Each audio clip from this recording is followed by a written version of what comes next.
Bismillah, Assalamualaikum. Nah, di video kali ini kita akan belajar mempraktekkan tentang shortcut di Microsoft Office Word. Oke, kita mulai. Gas ke. Ada catatan yang harus kalian ingat di shortcut ini ya. Yang pertama, untuk pintasannya, untuk shortcutnya ini mengacu pada tata letak keyboard AS. Tombol untuk tata letak lain mungkin tidak sama persis ya, tapi yang pasti tujuannya sama. Kemudian untuk tanda plus dalam pintasan atau keyboard berarti kalian perlu menekan beberapa tombol secara bersamaan. Dan untuk tanda koma dalam pintasan atau dalam shortcut berarti kalian perlu menekan beberapa tombol secara berurutan ya. Oke, sekarang kita mulai untuk mempraktekannya. Nah, di sini ada modul tentang 12 prinsip animasi. Kita coba buka. Nah, ini ya, kita masuk. Yang pertama itu ada shortcut atau pintasan. Ini yang umumnya ya, yang umum. Yang umum ini ada beberapa kategori. Ada kategori umum, pemformatan teks, navigasi, dan pemformatan paragraf. Kemudian pengaturan halaman dan juga mengatur tabel. Tapi ini masih hanya dasarnya saja. Oke, untuk yang umum dulu kita buat. Ada CTRL plus N atau Ctrl N, fungsinya untuk membuat dokumen baru. Kita coba ya, tekan Ctrl plus N. Nah, maka akan muncul dokumen barunya. Kemudian ada CTRL plus O atau Ctrl O, fungsinya untuk membuka dokumen yang sudah ada atau yang sudah dibuat. Tekan Ctrl plus O, maka akan muncul dokumen-dokumen yang pernah dibuat. Contoh, kita buka yang dokumen storyboard ya, klik. Nah, maka akan muncul dokumen yang sudah pernah dibuat. Kemudian ada CTRL plus S atau Ctrl S, fungsinya untuk menyimpan dokumen. Tinggal tekan saja CTRL plus S, maka si file yang sudah dibuat itu akan tersimpan. Kemudian berikutnya ada Ctrl plus P, fungsinya untuk mencetak dokumen. Tinggal kalian tekan CTRL plus P. Nah, maka akan muncul nih print, perintah print. Tinggal kalian print saja. Kemudian ada CTRL plus Z atau Ctrl Z. Ini fungsinya untuk mengurungkan tindakan terakhir ya. Kita coba dokumen baru dulu. Kemudian misalnya ngetik dengan sembarang, ketika menekan tombol CTRL plus Z, maka dia akan tindakan terakhirnya dikembalikan lagi. Tuh fungsinya. Kemudian ada CTRL plus Y atau Ctrl Y. Nah, kalau ini dia mengulangi tindakan yang dibatalkan. Tinggal coba tekan CTRL plus Y.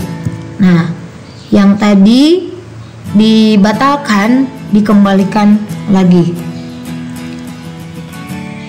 Kemudian ada CTRL plus C atau Ctrl C, fungsinya untuk menyalin teks atau objek yang dipilih. Misalnya ini objek yang dipilih, misalnya ini teks, bisa teks atau objek. Bold dulu, terpilih, seleksi semuanya. kemudian tekan CTRL C. Jadi ini dia copy. Kemudian misalnya enter, paste di sini. Nah, maka si teks yang tadi kita kopikan maka di paste ya. Ini copy paste. Kemudian ada CTRL plus X.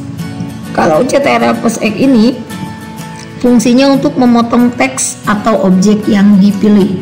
Kita coba pilih dulu objeknya atau tagnya, kemudian tekan CTRL plus X.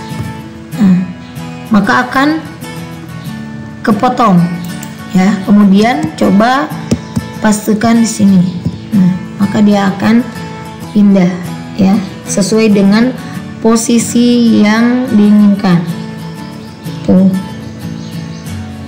Kemudian ada juga CTRL plus V atau Ctrl V, fungsinya untuk menyisipkan teks atau objek yang disalin atau dipotong.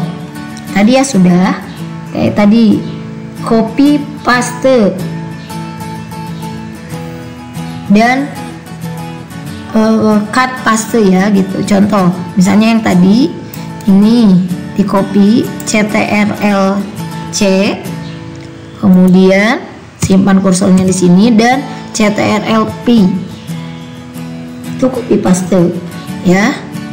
Kemudian ada CTRL plus A atau Ctrl A, fungsinya untuk memilih seluruh konten di dokumen, untuk memilih seluruh teks ataupun objek di dokumen. Contoh yang ini, ketika saya tekan CTRL plus A, maka dia akan terpilih semuanya sampai terakhir. Nah, ini untuk memilih teks atau objek semuanya.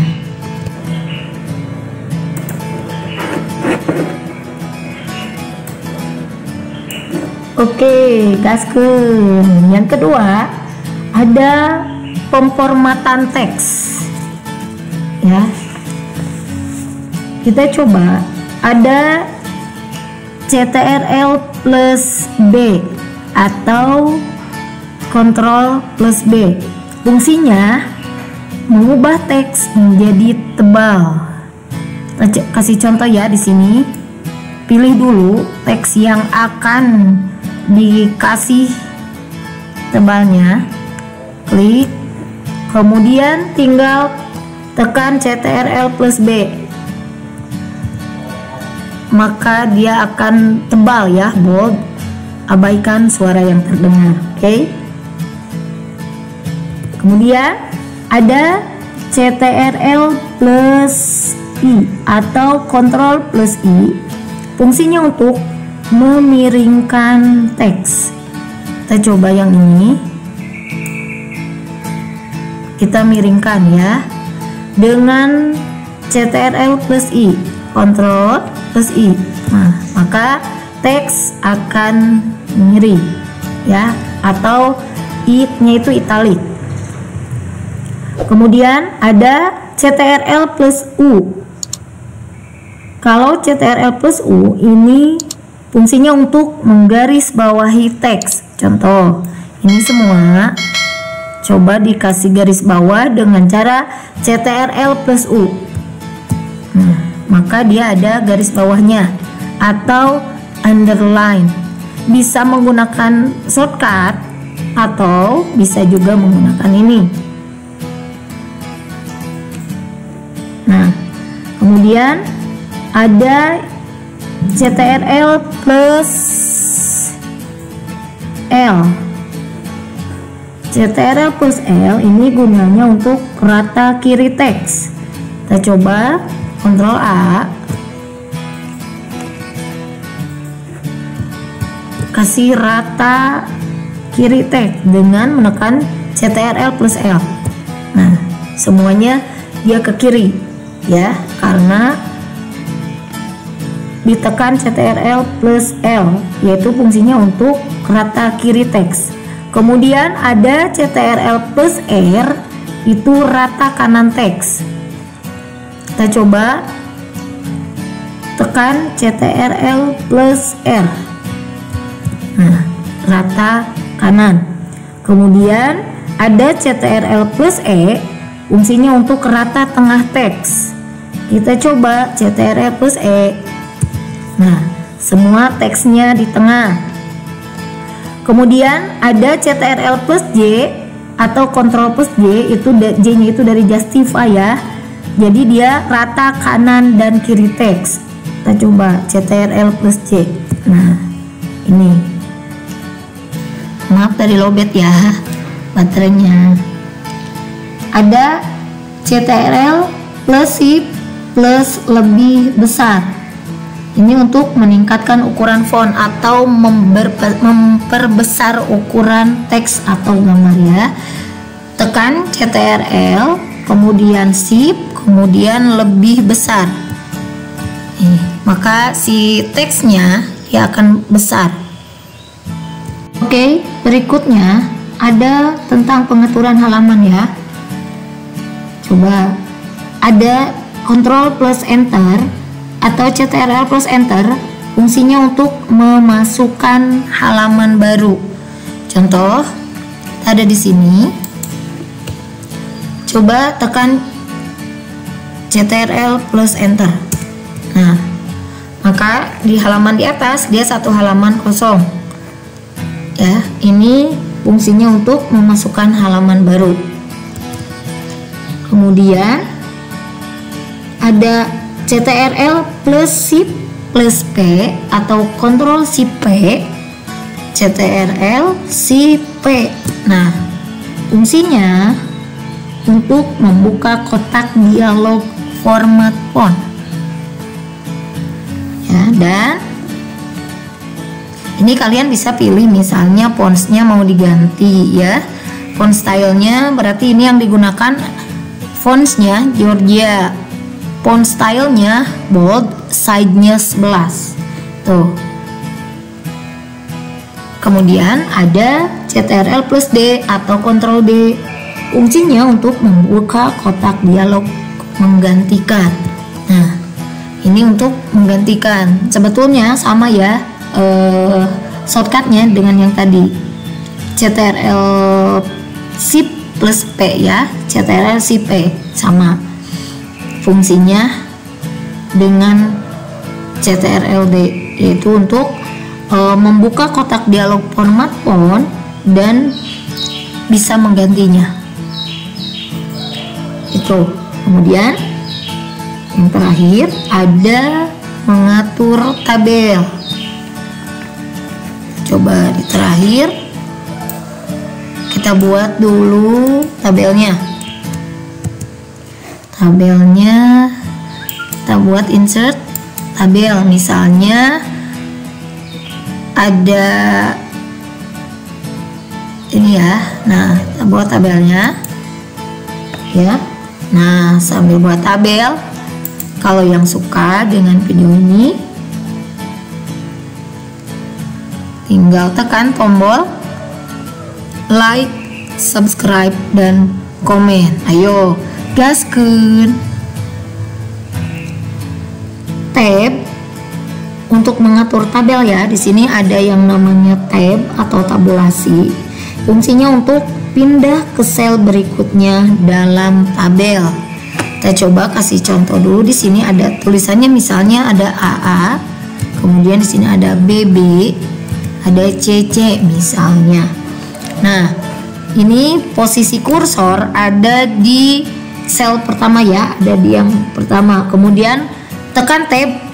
Nah, maka dia akan pindah ke sel berikutnya ya. Nah, ketika tekan tab.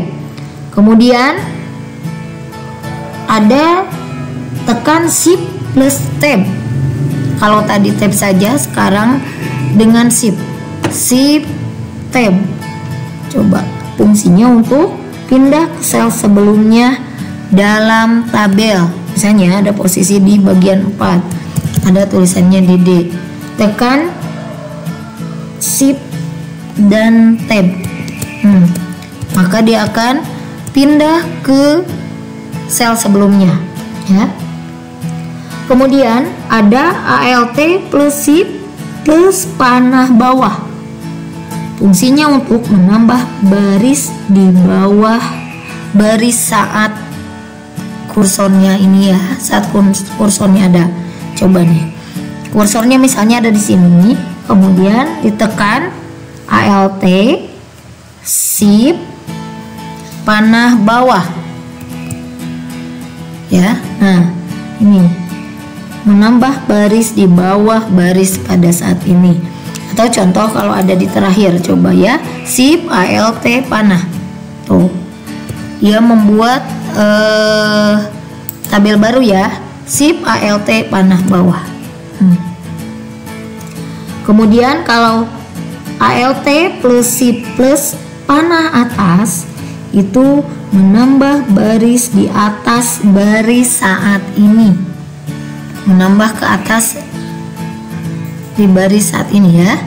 SIP ALT panah atas, nih dia nambah tapi ke atas. SIP ALT panah atas, ya, tuh, ya. Tapi kalau ini sih lebih tepatnya mungkin mengurangi ya, atau coba, jadi posisinya dia pindah nih panah atas, terus juga panah bawah. Oke. Kalau ada yang belum ngerti bisa komen ya, bisa komen di bawah kira-kira apa yang ngerti, yang nggak ngertinya nanti bisa dilanjut di video berikutnya.